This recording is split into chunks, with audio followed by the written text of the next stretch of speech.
Hey Aishu, ready for today's EdPodia CA discussion? I was just looking at the constitutional framework again, and it's fascinating how the President's office is the intersection of all three branches of government. Absolutely, Rahul. While we often call the president a nominal head, the sheer volume of articles, from 52 to 361, proves that the office is the ultimate safeguard of our democracy. Let's dive deep into the specific power categories today. Perfect. Let's start with executive powers. Under Article 53, the executive power of the Union is vested in the President. Mhm. But Article 77 is the practical one. It says all executive actions are formally taken in their name. And the appointment power is massive. Article 75 for the PM and ministers, Article 76 for the Attorney General, and Article 148 for the CAG. Right. They also appoint governors, the Chief Election Commissioner, and members of the UPSC. Plus, under Article 239, they directly handle the administration of union territories through appointed administrators. True. And under Article 244, they have the specific power to declare an area as a scheduled or tribal area. It's a huge administrative responsibility. Now, moving to legislative powers, the president is actually a constituent part of parliament under Article 79. Right. Under Article 85, they summon and prorogue sessions and dissolve the Lok Sabha. They address the first session after each general election and the first session of each year under Article 87. Mm-hmm. Mm-hmm. And for the listeners tracking nominations, Article 80 gives them the power to nominate 12 members to the Rajya Sabha with special knowledge in arts, science, or social service. And we can't forget Article 123, the ordinance making power. It's the president's most important legislative power, allowing them to promulgate laws when parliament isn't in session. Since we are talking bills, let's explain the veto powers under Article 111. The Indian president has three types. First, absolute veto, which is withholding assent to a bill.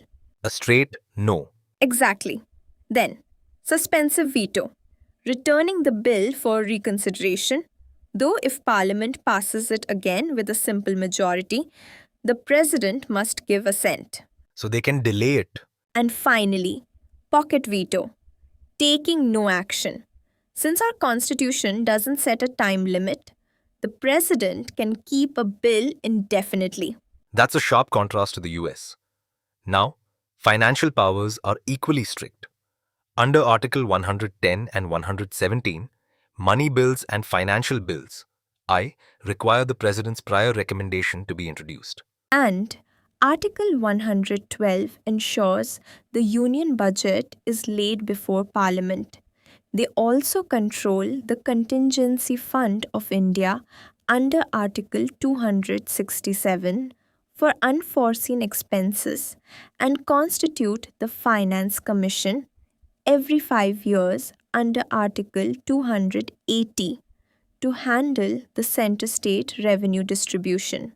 Let's shift to the judiciary.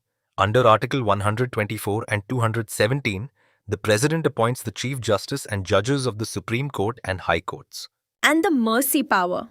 Article 72 gives them the power to grant pardons, reprieves, or commutations.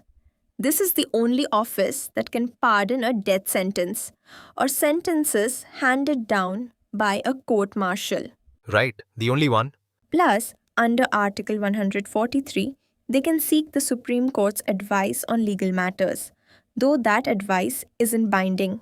What about the global stage, the diplomatic powers? International treaties and agreements are negotiated and concluded in the President's name under Article 253, though they require parliamentary approval.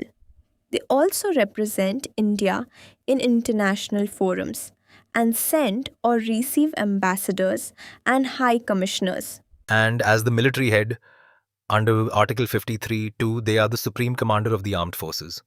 They appoint the chiefs of the Army, Navy, and Air Force and have the power to declare war or conclude peace, subject to Parliament's approval.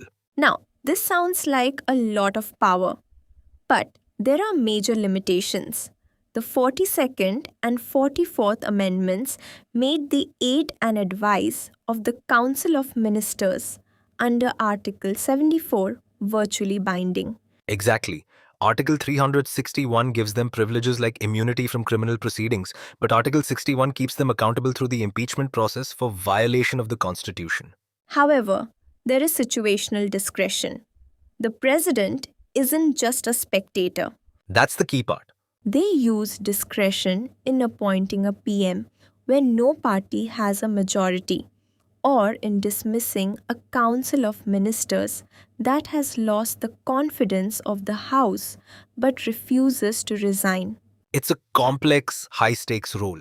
From the oath in Article 60 to the immunity in Article 361, every detail matters for the exam. It really does. This was a comprehensive breakdown. For everyone making notes, these articles are your best friends. That's all for today's EdPodia CA discussion. For more updates and detailed series on Indian polity, subscribe to EdPodia in. And please, leave your valuable comments in the section below. Tell us which power of the president you think is most crucial in a crisis. See you in the next one.